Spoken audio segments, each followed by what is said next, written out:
Thank you, Mr. President.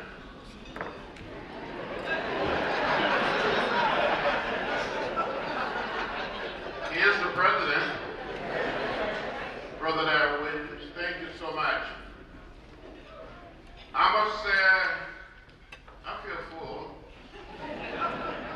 Wonderful breakfast.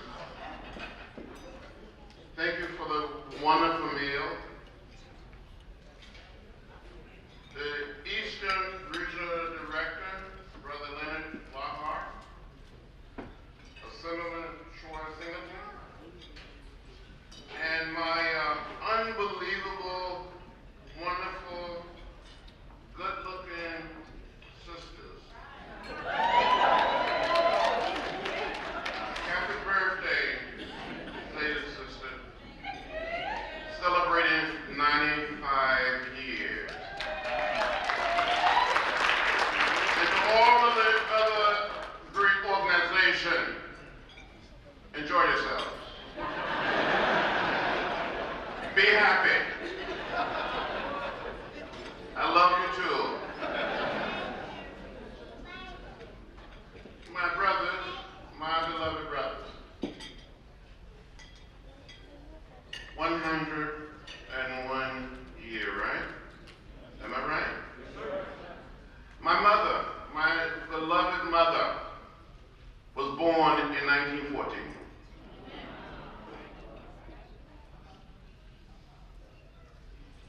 She left us about 11 years ago.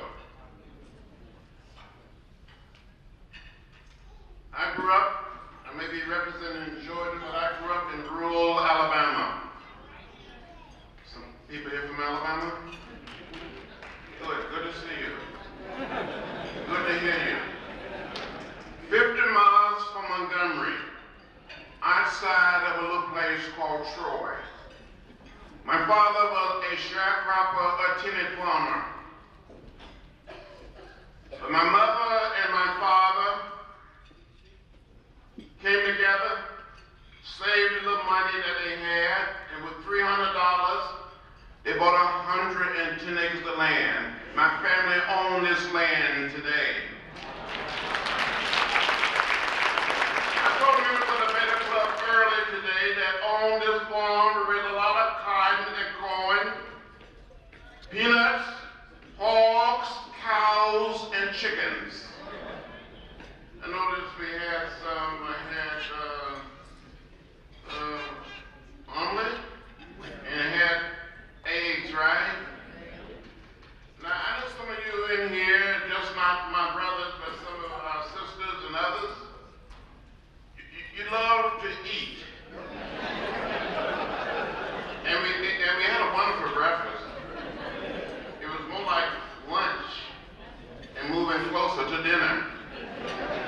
One of my former staff person went out and got all this food and they put it on my plate, and brought the plate to me. Brother Jacob Gilson came and worked with me for about 13 years or more. And then he got a big job over on the Senate side. And I said to him, why are you giving me all this food? You think I'm going out to the sawmill and cut logs or something? But I feel very full. I may be too full to speak or say anything. Waffles good, omelet's good, bacon is good, the sausage is good, everything's just good. So it's good to be in this part of New Jersey. It is good to be here. But on this farm, let me go back to the point I wanted to make. As a young child, I had to go to the field and work in the hot sun, and I didn't like it. As a young child, I would get up early in the morning sometime and hide under the porch and wait for the school bus to come along and get on that bus and go to school. I don't like working out there in the hot sun. I will argue with my mother and my father, with my brothers and sisters, saying this is hard work. And sometimes I will fall behind. And my mother would say, boy, catch up. I said, well, Mother, this is hard work. And she would say, boy, hard work never killed anybody. I said, well, it's about to kill me. So I was determined to find a way to get the best possible education that the schools in rural Alabama had to offer. And I remember having a wonderful teacher from Montgomery who came outside of Troy, Alabama during the week to teach. And on the weekends, she went back to Montgomery. And she would tell me over and over again, read, my child, read. And I tried to read everything. We had very few books in our home. Two-quarter have a subscription to the local newspaper. But my grandfather had one. And when he was finished reading his newspaper each day, we would get that newspaper and read it. You heard me say that on that farm we raised cows and hogs and chickens, and it was my responsibility to care for the chickens. And I fell in love with raising chickens like no one else can raise chickens. I felt it was my calling, my obligation. Now, do any of you know anything about raising chicken? I know some of you like Popeye, Kentucky Fried. Give me another one. Bojinga, yes, Bojinga. Church.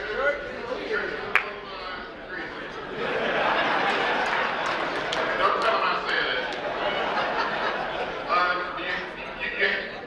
Do you have Chick-fil-A here? Yeah. Oh, wait, Chick-fil-A is based in Georgia, based in my district.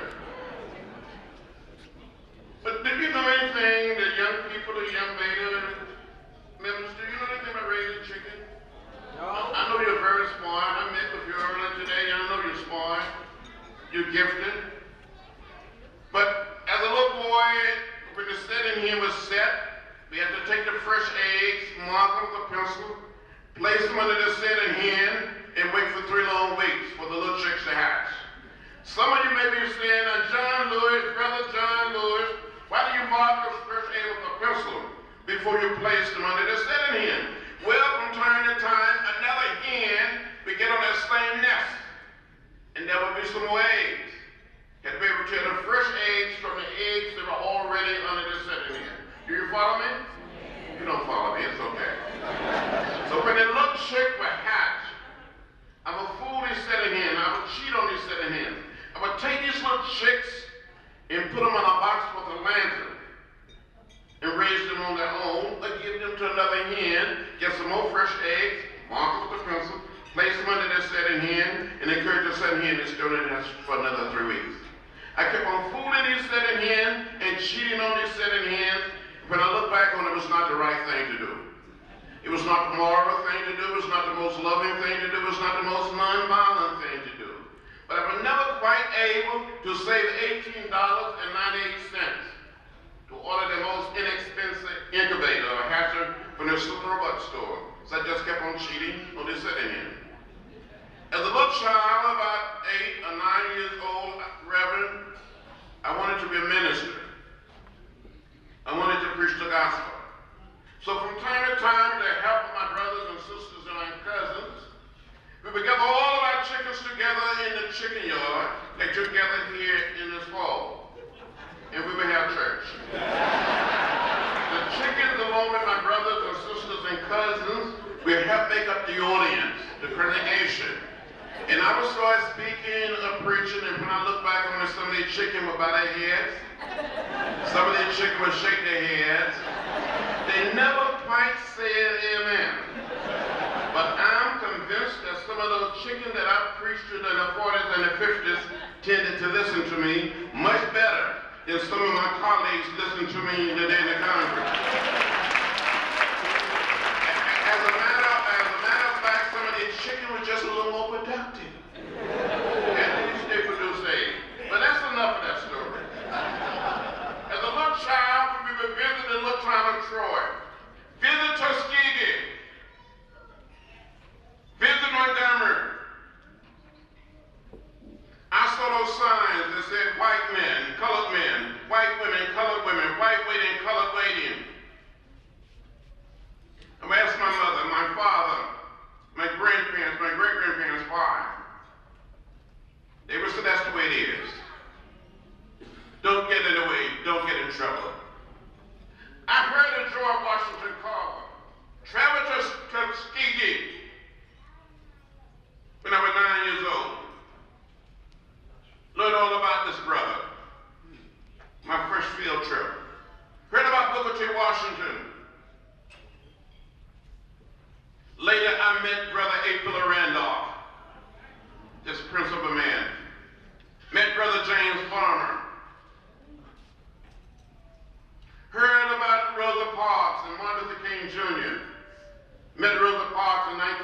1957 when I was 17. As a young child, I had very little financial aid and support. I wanted to attend a little school only 10 miles from my home called Troy State College, now known as Troy University. Submitted my application, my high school transcript. I never heard a word from the school. So I wrote a letter to an Alpha brother, Martin Luther King Jr. I told him I needed his help. I didn't tell my father, mother, or any of my teachers that I sent this letter to Dr. King, but Dr. King read the letter, wrote me back, and sent me a round-trip Greyhound bus ticket and invited me to come to Montgomery to meet with him. But sometimes I want to say to the young brothers, remember the Beta Club, sometimes you have to be daring. You have to reach out and ask for help, ask for support. I tell you, I want to congratulate this unbelievable chaplain and Brother Darrell Williams for all of these smart young men. I was so impressed with each and every one of you.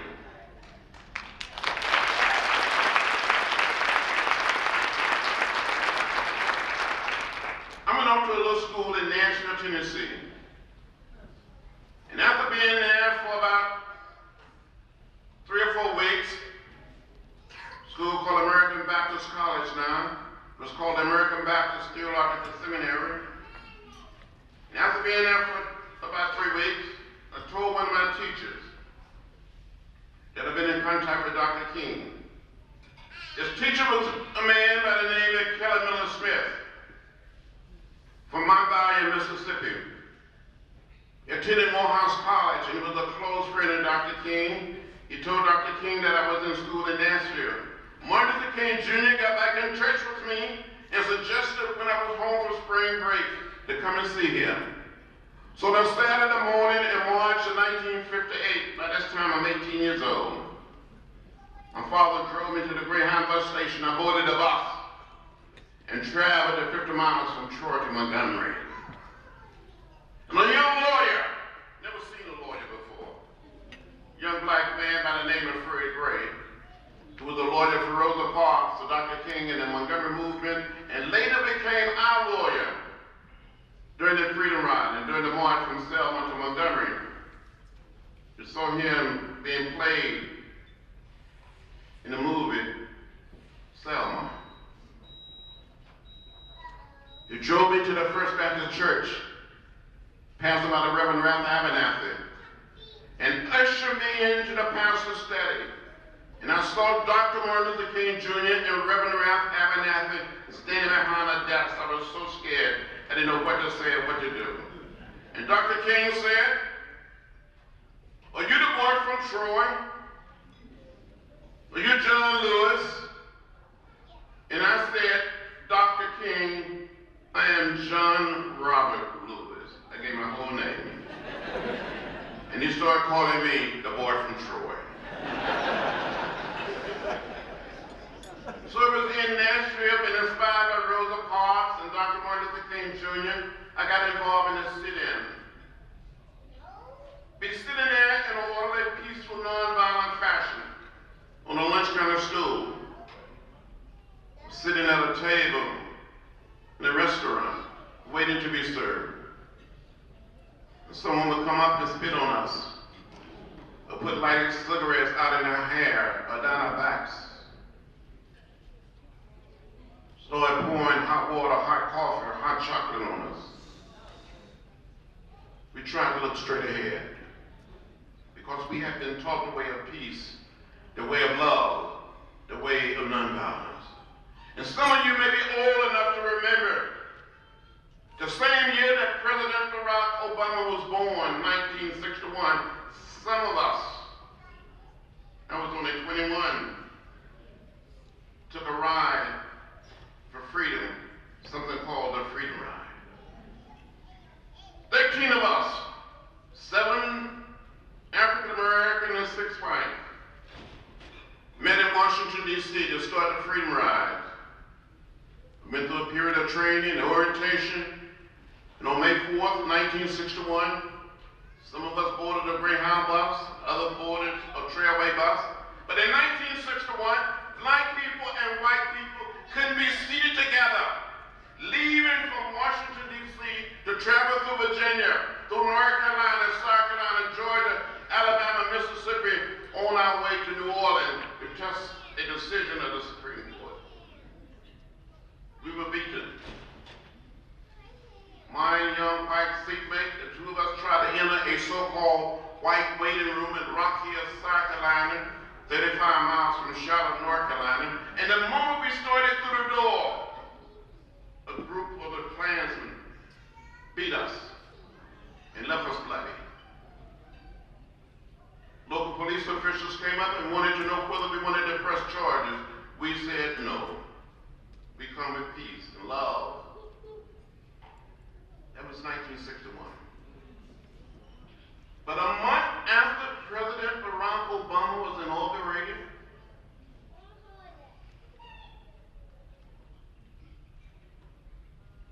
February 909, one of the Klansmen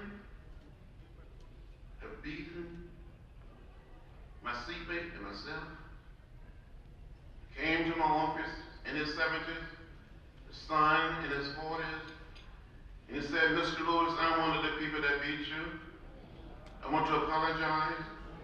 Will you forgive me? The son started crying, he started crying, they hugged me, and I started crying. That is the power. That is the power of nonviolence. That is the power of peace. That is the power.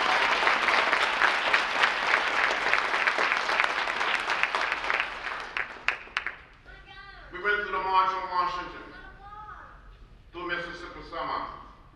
And I know many of you have been watching the movie from Selma, movie called Selma, the march from Selma to Montgomery. Last night,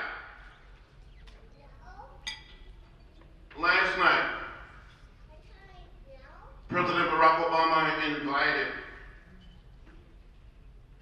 most of the actors and 3 members of Congress, including myself, down to the White House to watch the movie. I've seen it 4 times because all of my friends and colleagues want me to go with them. So I'm honored that the President of the United States would invite me to come and watch Selma with him.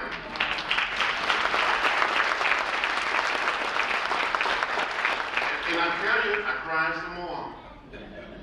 The young man who played me, some of you say look like me, just a little taller. I was slim once like that. And I had all of my hair.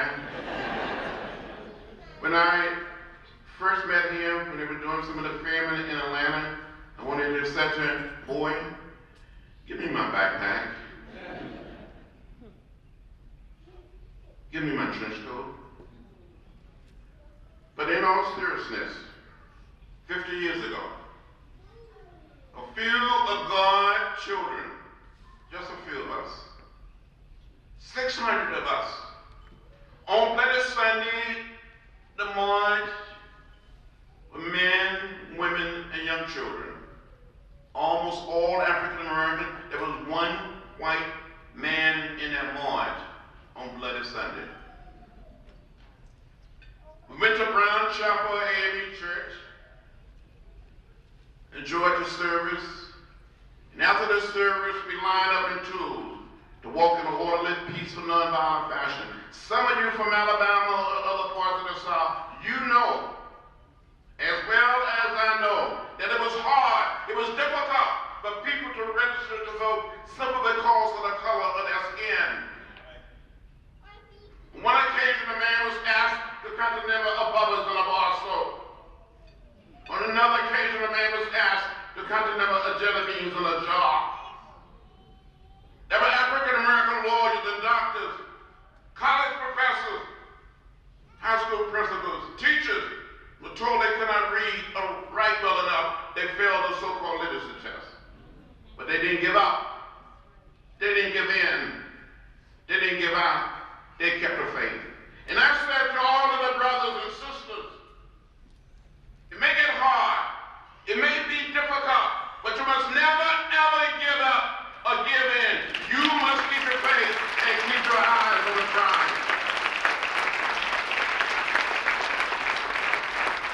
In that backpack that I had, some of you may ask, why do you have a backpack? I was wearing a backpack years before it became fashionable to wear backpacks.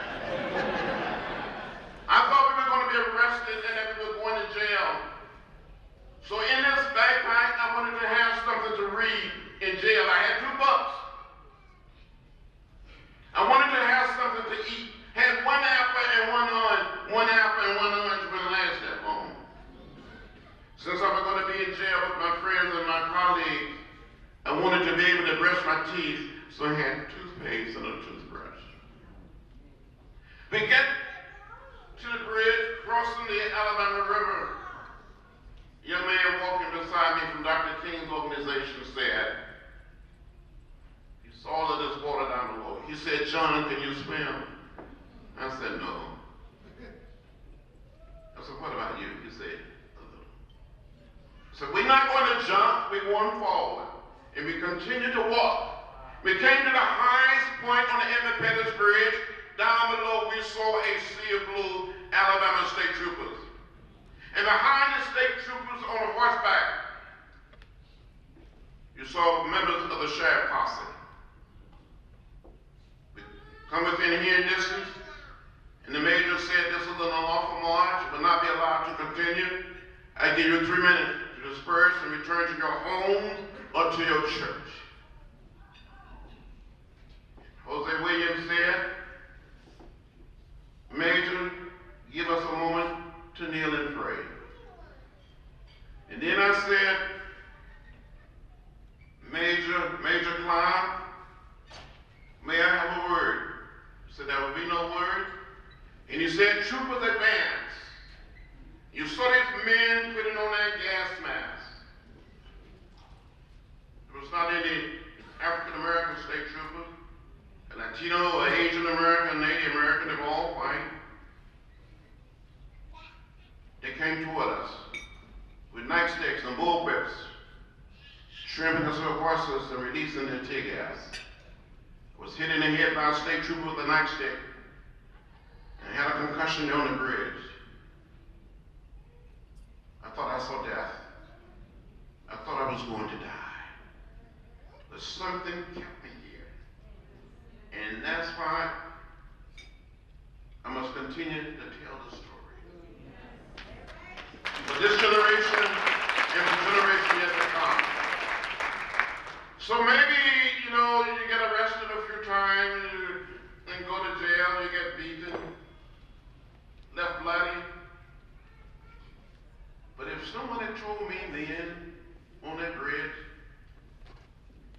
that an African American president, a man of color, was said to me on the day when he was first inaugurated, in 2009, he said, "It's because of you, John."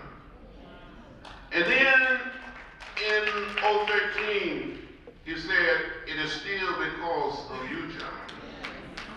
And to walk in the Oval Office last night, he took us on a tour of the Oval Office. And he has a program. I don't know why they don't tell this or show it. He has a program frame of the March on Washington.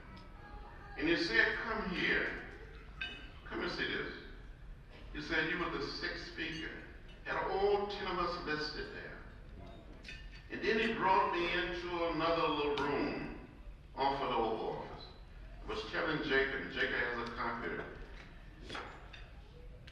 of Life magazine for March 1965, showing us walking in color across the bridge. And I signed it, had it framed for him in 2005. He never told me that. I cried some more. When he was elected, people said I was crying, and "Why were you crying so much?" I said, "I'm happy. I'm happy to see this day come." And I just wish Dr. King, the 4 little girls, Medgar Evers, the 3 civil rights workers, and all those people who suffered were here.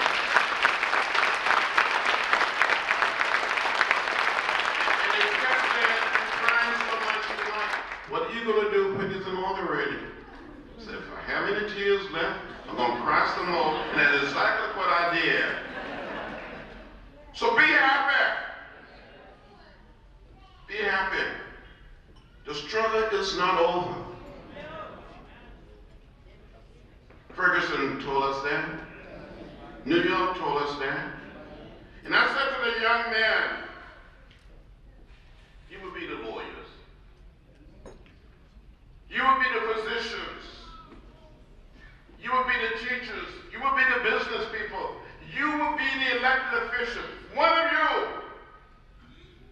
can be a senator from this state. One of you can be president of the United States. One of you can be an ambassador. You can be what you want to be. Hang in there and let nobody keep you down. If John Lewis can survive, you too can survive. You know the power. Oh, I want to leave you with these few words. My Sigma brothers, my Zeta beloved sisters, and for all of the great organizations represented here today, and to all of the non-Greeks, you know, we're one family. We all are brothers and sisters. As Dr. King said, we must learn to live together as brothers and sisters. If not, we'll pass as fools. We need to hold on to each other, care for each other, look out for each other. You know, Shad Clark was mean, just mean. This man was mean. He went to bed mean. He got up, he dreamed mean. He got up mean. We shouldn't be mean to each other. We should be kind. And learn to say, excuse me, pardon me. What can I do to help you? We'll feel better. We make the world a little better.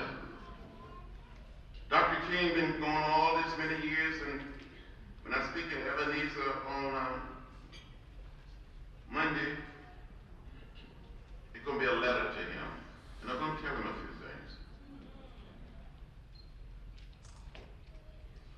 Still too much violence, Dr. King.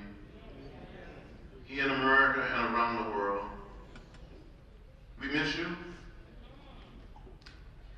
My friend, my hero.